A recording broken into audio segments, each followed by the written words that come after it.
श्रुति शर्मा की love stories का episode 14 new season of love. अगले दिन रविवार सुबह 9 बजे ही श्रुति अरविंदर के घर के लिए निकल गई। घर पर उसने बताया कि ऑफिस का कुछ काम अधूरा पूरा करना है और वह 3 घंटे में वापस आ जाएगी। उसने अच्छा परफ्यूम लगाया और हल्का सा मेकअप भी किया ताकि कुछ बेहतर लग सके। रोजाना वह सादे मेकअप में ही ऑफिस जाती थी।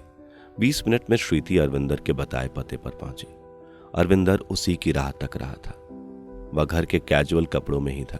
अरविंदर ने उसका गर्मजोशी से स्वागत किया। उसका घर किराए का मगर आकर्षक व आधुनिक सुविधा युक्त था। अरविंदर ने श्रुति से चाय कॉफी के लिए पूछा। श्रुति ने कहा कि वह खुद चाय बनाएगी और अरविंदर खुशी से तैयार हो गया। दोनों रसोई में थे और चाय का रंग बदलने के इंतजार में वे बातें करने लगे। श्रुति, कहो अरवी, मेरे साथ एक सफर पे चलोगी? कहाँ? सफर सिर्फ मंजिल के लिए नहीं होता, कभी कभी तो सफर सिर्फ किसी के साथ सफर करने के लिए होता है। तो जनाब, किस तरह के सफर की बात कर रहे हैं? एक सफर जिसमें खुशियां हो, रोमांस हो, हम साथ हो और हर दिन नया रोमांच हो। अरविंदर की बात सुनकर श्रुति मुस्कुराई। उसके चेहरे पर गुलाबीपन बढ़ गया। मैं इस खूबसूरत जिंदगी के खूबसूरत सफर में तुम सा खूबसूरत हम सफर चाहता हूं जिससे हमारी जिंदगी की खूबसूरती को 4 चांद लग जाए। अरविंदर ने बात को जारी रखा। एक शर्त पर, सामान का ख्याल तुम ही रखोगे, श्रुति ने मुस्कुराकर कहा। यह बात कहते कहते श्रुति चाय के ट्रे में चाय लेकर ड्राइंग रूम पहुंची और दोनों एक ही सोफे पर बैठकर चाय की चुस्की लेने लगे।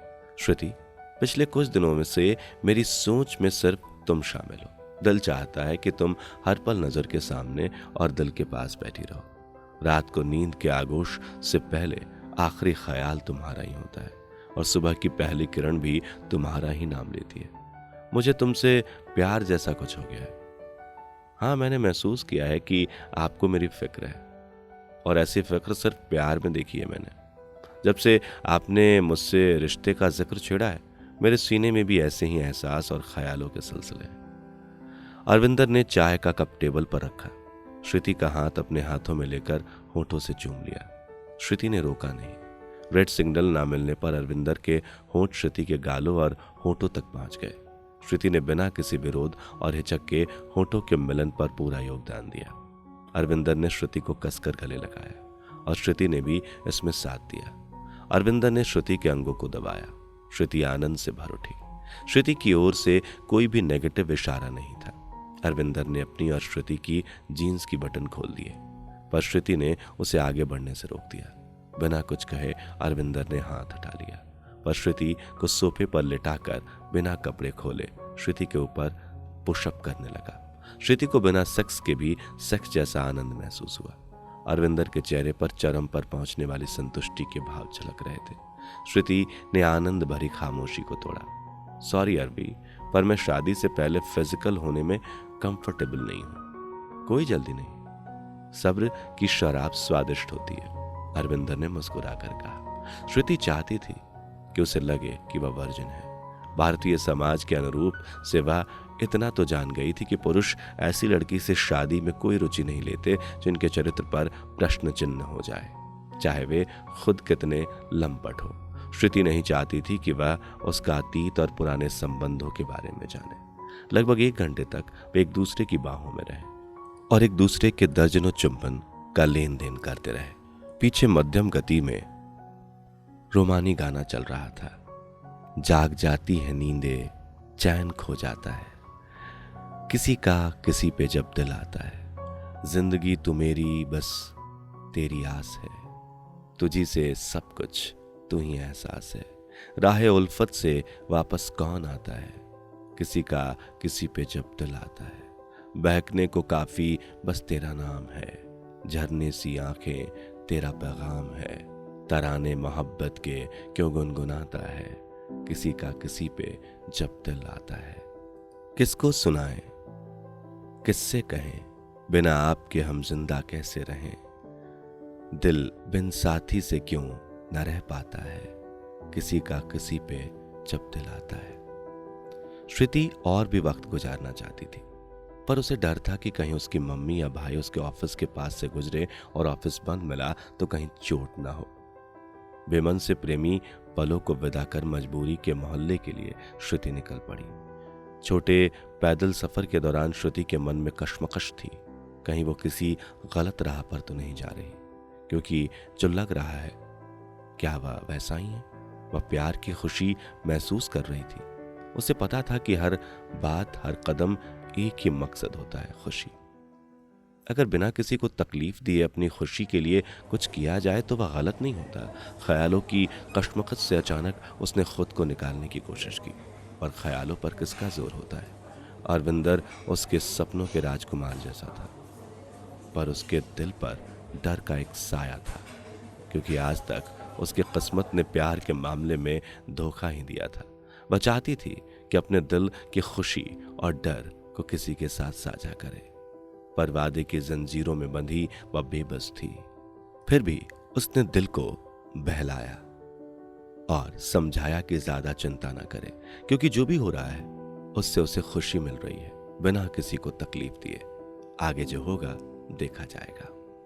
घर के लैंडलाइन फोन से निजी बातें करना मुश्किल हो रहा था, इसलिए श्रुति ने अगले सप्ताह एक मोबाइल ले लिया। उन दिनों टेलीकॉम कंपनियों ने फ्री इनकमिंग की स्कीमें शुरू की थी। अब वह अरविंदर से कभी भी कहीं भी बातचीत कर सकती थी।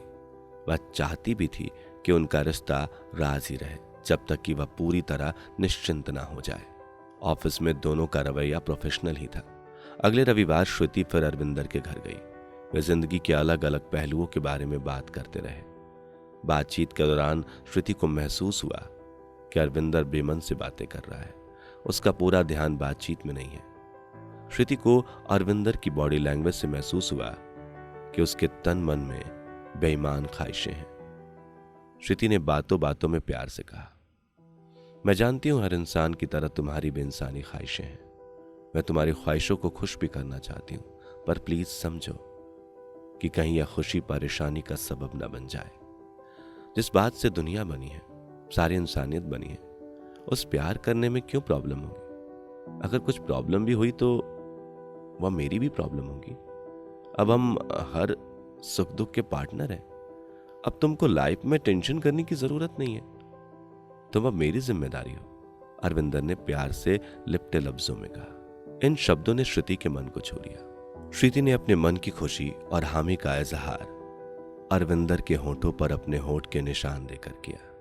अरविंदर ने इसे ग्रीन सिग्नल समझा। उसने श्रुति के कपड़े आराम से उतारे। अरविंदर श्रुति के अंगों को सहलाने और चूमने लगा। वह इस तरह से उसके शरीर को चूम रहा था मानो किसी प्यासे को अरसे बाद रेगिस्तान में पानी मिला हो। श्रुति को अरविंदर की इन हरकतों से आनंद की अनुभूति हो रही थी। अरविंदर ने श्रुति के और अपने कपड़े उतार दिए और अपनी जीन्स की जेब से कंडोम का पैकेट निकाला। श्रुति ने कोई विरोध नहीं जताया। उन दोनों ने कहीं मानी जाने वाली नैतिक और सामाजिक सीमाओं को लांघ दिया। अगले 20 मिनट वो एक दूसरे के जिस्म में घुले मिले रहे। अरविंदर के चेहरे पर अब मुस्कान थी और श्रुति के चेहरे पर सुख की झलक थी। शरीर से अलग होते ही श्रुति ने आंख मारकर कहा, अब तो खुश हो मेरे सरदार। अरविंदर ने अपना चेहरा बिना भाव के हिलाया। उसकी शारीरिक भाषा से लग रहा था कि उसे बातचीत में कोई रुचि नहीं है। शायद हर आदमी अपना ऐसा काम करने के बाद करता है। क्या हुआ अरवी, तुम खुश नहीं हो? श्रुति ने पूछा। आई एम फाइन, कुछ नहीं हुआ। अपसेट हो क्या? प्लीज जल्दी रेडी हो जाओ, मैं तुम्हें घर ड्रॉप कर देता हूँ। मेरे पेरेंट्स 1 घंटे में आने वाले हैं। अरे वाह, मैं उनसे मिलना चाहूंगी।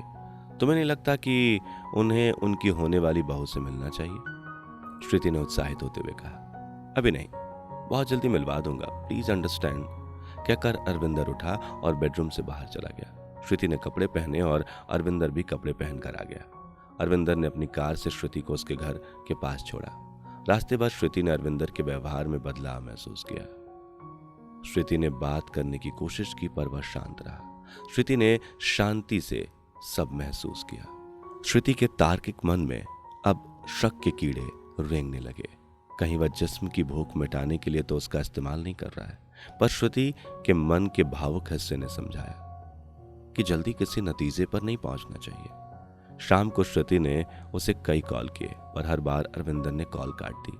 श्रुति ने उसे मैसेज किया, अभी why are you upset, please call me, पर उसका कोई जवाब नहीं आया। अगले दिन श्रुति ऑफिस जाते अरविंदर के केबिन में पहुंच गई। गुस्से में पूछा, कल से अजीब सा बिहेवियर क्यों कर रहे हो? I am sorry for that. दरअसल सिमरत मेरे पेरेंट्स के साथ कल वापस आ गई। पता नहीं सिमरत ने उनको क्या ज्ञान की गुट्टी पिलाई है। अब मेरे पेरेंट्स उसकी तरफदारी करने लगे हैं। अब लगता है डाइवोर्स लेने में मुझे कुछ प्रॉब्लम हो सकती है। क्या मतलब है इसका? क्या तुम मुझसे ब्रेकअप करना चाहते हो? मुझसे पीछा छुड़ाना चाहते हो? श्रुति तिलमिला उठी। केबिन बंद होने के कारण उनकी आवाजें उस कांच की चारदीवारी से बाहर नहीं जा रही थी। अरे बिल्कुल नहीं माय डियर, तुम ज्यादा लोड मत लो। हमें एक होने से कोई नहीं रोक सकता। Please trust me, you will not regret. Arvinder ने बात संभालने की कोशिश की। श्रुति को समझ में नहीं आ रहा था कि क्या कहे। अन्य शब्द केबिन से निकलकर अपने वर्क स्टेशन पर रखी फाइलों में खो गई, ताकि भटकते मन को व्यस्त रख सके। अगले कुछ दिन वे ऑफिस में सामान्य बर्ताव करते रहे। ऑफिस के बाद अधिकतर समय फोन पर आपस में रुमानी बातें करते रहते। अरविंदर उसे विश्वास दिलाता कि उसका प्यार खरा सोना है और उनका साथ होना जल्दी ही हकीकत बन जाएगा। अगले हफ्ते अरविंदर के ऑफिस में एक वकील आया। वकील के जाने के बाद अरविंदर ने श्रुति को बताया कि उसकी बड़े तलाक एक्सपर्ट वकील से बात हो गई है और उसने तलाक के लिए अर्जी दे दी है, तो वह खुशी से भर उठी। अगले शनिवार सुबह अरविंदर ने श्रुति को कॉल कर बताया कि कल रात उसकी सिमरत से काफी लड़ाई हुई। गुस्से में वो घर से निकल आया है और रात भर होटल में रुका है। उसने श्रुति को कहा कि उससे मिलना चाहता है, इसलिए वह ऑफिस जाने से पहले 9 बजे उससे मिलने होटल आ जाए, ताकि वो इस मामले में कुछ जरूरी बात कर सके। उसने होटल का पता और कमरा नंबर मैसेज किया। श्रुति 8:45 बजे तैयार होकर घर से निकली। शकुंतला आश्चर्यचकित हुई, पर कुछ कहा नहीं। श्रुति 9:15 बजे होटल पहुंच गई और सीधे बताए कमरे में पहुंची। अरविंदर बेसब्री से उसका इंतजार कर रहा था। जैसे वह कमरे में पहुंची, अरविंदर ने उसे बाहों में भर लिया। प्यार का खेल शुरू कर दिया। श्रुति भी मानसिक रूप से तैयार थी। उसे भी अब जिस्मानी सुख की लत लग चुकी थी। अपने जिस्म की जिजीविषा शांति के बाद अरविंदर ने श्रुति को बताया कि शायद कंडोम लीक हो गया था। सुनकर श्रुति क्षणिक सदमे में आ गई। उसके सामने राजू गर्भपात वाली बात एक क्षण के लिए कौंध गई और परेशान हो गई। उसको परेशान देखकर अरविंदर ने उसे कहा कि चिंता ना करे, वह गर्भ निरोधक टेबलेट ला देगा। उसने श्रुति से ऑफिस जाने के लिए कहा। उसने होटल से निकलकर ऑटो लिया और सीधे ऑफिस पहुंची। सफर के दौरान उसकी छठी इंद्री किसी आने वाली मुसीबत की ओर इशारा कर रही थी। लगभग 11 बजे जैसे ही श्रुति ने ऑफिस में कदम रखा और कुछ देखकर उसका मन कांप उठा। उसने कभी सोचा भी नहीं था कि उसे ऐसे पलों का सामना करना पड़ेगा। ऑफिस में जाते ही उसने देखा कि उसकी मम्मी वहां उसका इंतजार कर रही थी। आज चंद्रमा राशि से 8वें घर में था शायद। शकुंतला कई दिनों से श्रुति पर गौर कर रही थी। उसके रात भर फोन पर बात करने और आज सुबह बिन बताए जल्दी जाने से उनके मन में शक के भूत नाचने लगे। इसलिए वह सच का पता लगाने के लिए बिना श्रुति को बताए उसके ऑफिस आ गई थी। जब ऑफिस बॉय ने बताया कि श्रुति तो आई ही नहीं है, तो शकुंतला को लग गया कि कुछ तो कहीं गड़बड़ है। उसके शक के बीज तब पौधे बन गए जब उसने देखा श्रुति उन्हें देखकर असहज सी लग रही है। श्रुति मम्मी को कॉन्फ्रेंस रूम में लेकर चली गई ताकि उनकी बातचीत को कोई कान न मिले। श्रुति ने मम्मी से ऑफिस आने का सबब पूछा। जवाब देने के बजाय मम्मी ने ही सवाल ताक दिया, सुबह से वो कहाँ थी? श्रुति क्या जवाब देती, पर उसने हालात को संभालने की कोशिश की। दिमाग दौड़ाने पर कोई बहाना न मिला, पर फिलहाल बात टालने का बहाना मिल गया। श्रुति ने मम्मी को शांत व धीमी आवाज में कहा कि वह शाम को घर पर आकर सब बता देगी। अभी उनको घर जाना चाहिए क्योंकि ऑफिस वाले क्या सोचेंगे। शकुंतला ने माहौल की नजाकत को महसूस किया और वहां से चली गई। श्रुति अब दोहरी उलझन में पड़ गई थी कि वह क्या बहाना बनाएगी। बेचारों की काफी उतल पुतल के बाद उसने सोचा कि शाम को वह अपने रिश्ते के बारे में थोड़ा सा मम्मी को बता देगी। अरविंदर लंच के समय के बाद ऑफिस पहुंचा। 1 घंटे बाद श्रुति को केबिन में बुलाकर उसे गर्भ निरोधक दवाई दी और 72 घंटों के अंदर दूध के साथ लेने की हिदायत दी। श्रुति ने अरविंदर को सारी बात बताई और कहा कि वह अब अपने रिश्ते को ज्यादा नहीं छुपा सकती और मम्मी को इस बारे में बताना चाहती है। इस बात पर अरविंदर के चेहरे का रंग फीका पड़ गया और वह बोला, आर यू गॉन मैड? क्या बताओगी मम्मी को? तुमने प्रॉमिस किया था कि सही टाइम से पहले इस बारे में किसी से कोई जिक्र नहीं करोगी। अगर ये बात खुल गई तो डाइवोर्स मिलने में बहुत मुश्किल होगी। अगर यह साबित हुआ कि मेरी किसी के साथ एक्स्ट्रा मैरिटल अफेयर था तो मुझे डाइवोर्स बहुत महंगा पड़ेगा। मैं सड़क पर आ सकता हूं। समझो, तुम कोई स्कूल जाती बच्ची नहीं हो। मुझे पागल कुत्ते ने नहीं काटा है कि मैं सब जाकर बताऊंगी उनको। पिछले कुछ दिनों से मम्मी सीआईडी वाली एसपी प्रद्युम्न बनी हुई हैं और मुझ पर नजर रख रही हैं। मैं जब भी मोबाइल पर बात करती हूँ वो जानबूझकर आसपास चक्कर लगाकर मेरी बातें सुनने की कोशिश करती हैं। कई बार पूछती भी हैं कि किससे इतनी लंबी बातें कर रही हूँ। वो मेरी मम्मी है, वो मुझे भी जानती और समझती हैं और दुनिया समाज को भी। उनसे लंबे समय तक छुपाना मुश्किल है, पर डोंट वरी, मैं उन्हें हमारे फिजिकल रिलेशन के बारे में नहीं बताऊंगी। तुम समझ क्यों नहीं श्रुति? थोड़ा तो मैच्योर बनो। एक शादीशुदा के साथ तुम्हारे रिश्ते को कोई भी तुम्हारा अपना आसानी से हजम नहीं करेगा। हम कोई क्राइम नहीं कर रहे। तुम मुझे चाहते हो और मुझे कानूनी तरीके से अपनाना चाहते हो, तो इसमें गलत क्या है? ऐसा पहली बार तो नहीं हो रहा। मुझको पता है कि तुमको डाइवोर्स मिलने में टाइम लगेगा और हमको जीवन भर के रिश्ते में बंधना है, और तुम मेरी मम्मी के जवाई बनने वाले हो। उन्हें भी तो तुम्हारे बारे में जानने का हक है। तुम इतनी नासमझी वाली बातें कैसे कर सकती हो? मैं तुमसे बस थोड़ा ही टाइम तो मांग रहा हूं। अगर सिमरत को इसकी भनक पड़ी तो वो मुझे इजीली डाइवोर्स नहीं देगी और साबित कर देगी कि मेरा अफेयर है।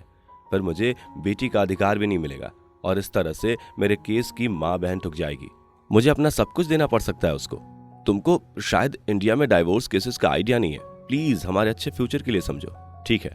पर मुझे लगता है मैं ज्यादा दिन तक ये बात मम्मी से नहीं छुपा पाऊंगी। श्रुति कहकर केबिन से बाहर चली गई। शाम को श्रुति ने मम्मी को बताया कि वह एक मैनेजमेंट कॉलेज में पत्राचार कोर्सेज की जानकारी लेने गई थी और फिर एक प्रेजेंटेशन में भाग लिया। उसके ऑफिस में किसी को नहीं पता था। उसने ब्रांच मैनेजर को बता दिया था। मम्मी ने श्रुति को हिदायत दी कि कभी भी ऑफिस के अलावा कहीं जाना हो तो उसे बताकर जाए। उसके पापा के बाद उसे बच्चों की चिंता रहती है, क्योंकि वे ही बस उसके आखिरी सहारे हैं। श्रुति ने अपना बहाना बताने के बाद उल्टा मम्मी को ऑफिस आने के लिए डांटा। शकुंतला ने कहा कि वो वहां से गुजर रही थी तो सोचा उसका ऑफिस भी देख ले। श्रुति ने मम्मी को गले लगाकर कहा वह ज्यादा चिंता न करे, अब वह अपना ख्याल रख सकती है।